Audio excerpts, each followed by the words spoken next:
Welcome to the Contiguity presentation by Antoinette Bedessie and Nicole Dreighton.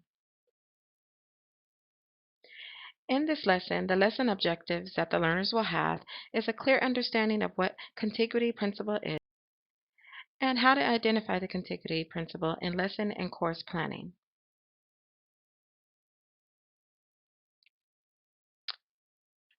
So have you ever had the experience of looking at graphics that should be explaining a concept to you, but you wind up feeling a little bit more perplexed? Somewhat like the animation. What am I looking at here exactly? Yes, I think we've all had this experience at some point. So what exactly is contiguity? Well, contiguity is a multimedia principle where people learn more effectively from words and images together versus words alone. So contiguity is one of Clarke's 6 principles of effective learning in designing online presentations. Contiguity has 2 components. There's a spatial component that shows us how visual information is ordered, and there's a temporal component, shows us how audible and visual information are ordered together. The contiguity principle states that learners learn better when words and corresponding images are presented together. So whether the words are written next to a graphic, this is spatial contiguity, or audio with corresponding video or animation, this is temporal contiguity. In the example, the contiguity principle is followed because the labels for the parts of the brain are placed physically near the parts of the brain to which they correspond. This requires less cognitive load to comprehend than if the labels were further away from the parts to which they correspond. Let's review in this video a little bit about spatial contiguity and what exactly this might mean. Contiguity principle. When you apply this definition to e-learning, it means words that correspond to a graphic should be placed next to the graphic. For example, this diagram of a flower has the words identifying its parts right next to the corresponding parts. The learner wouldn't benefit as much from the diagram if the words were located farther away from each part of the flower.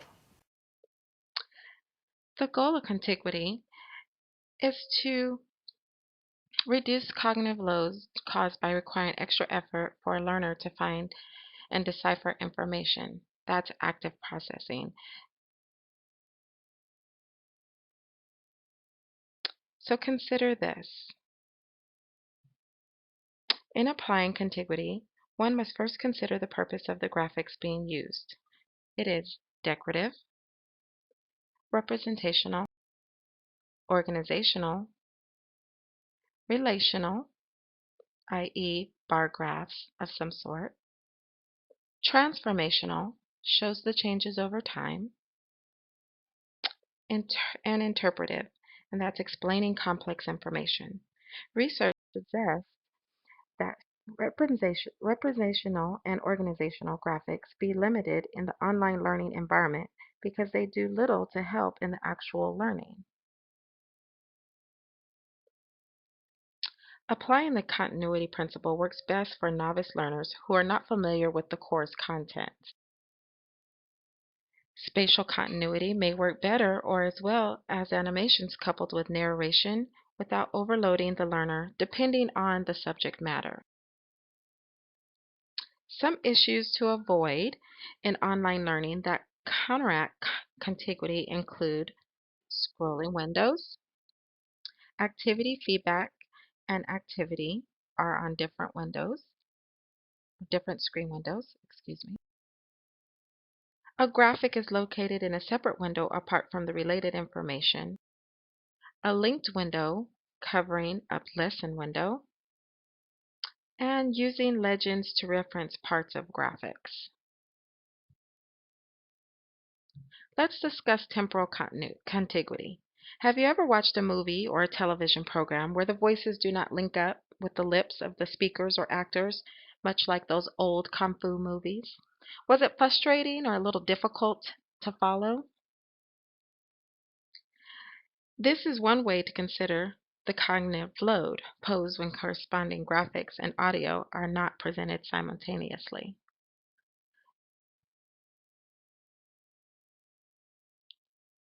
Avoid either or choices, video or sound, when both are available.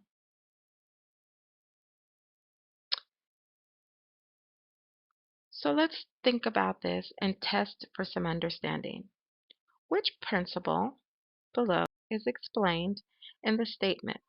As you can see, it's highlighted the multimedia principle.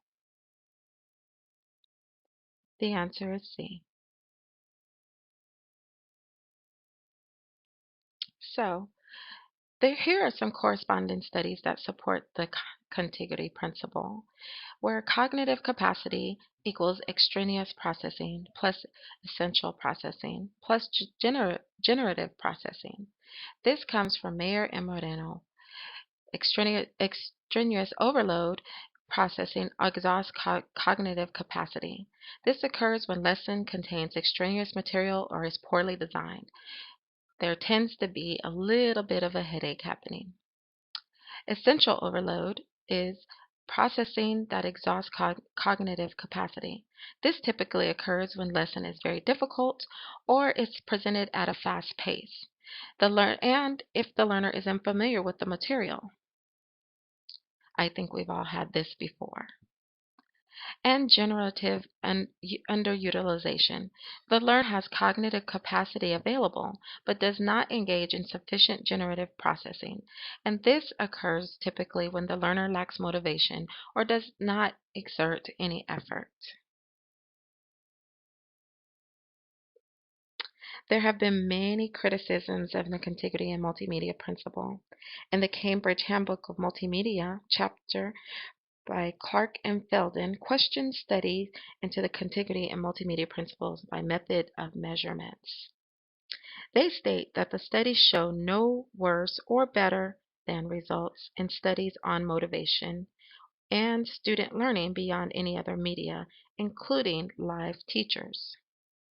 They also suggest that and asserts that need for instructional support, well-designed lessons and guiding learning versus purely discovering learning on an individual's own.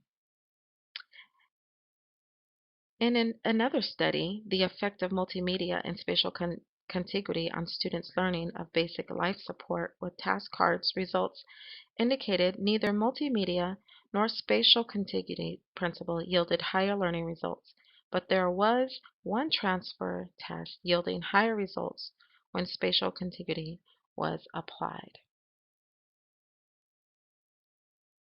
Which image indicates the use of contiguity principle?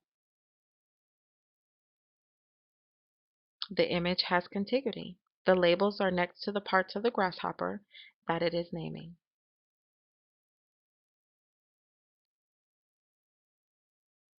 The image does not have good contiguity. The labels are separate from the image, and viewers must exert more cognitive load to understand which label connects to which part. Thank you for viewing our presentation. We hope that you found it informational and were able to see in our presentation that the use of contiguity. Thank you. Please take a moment to review our references.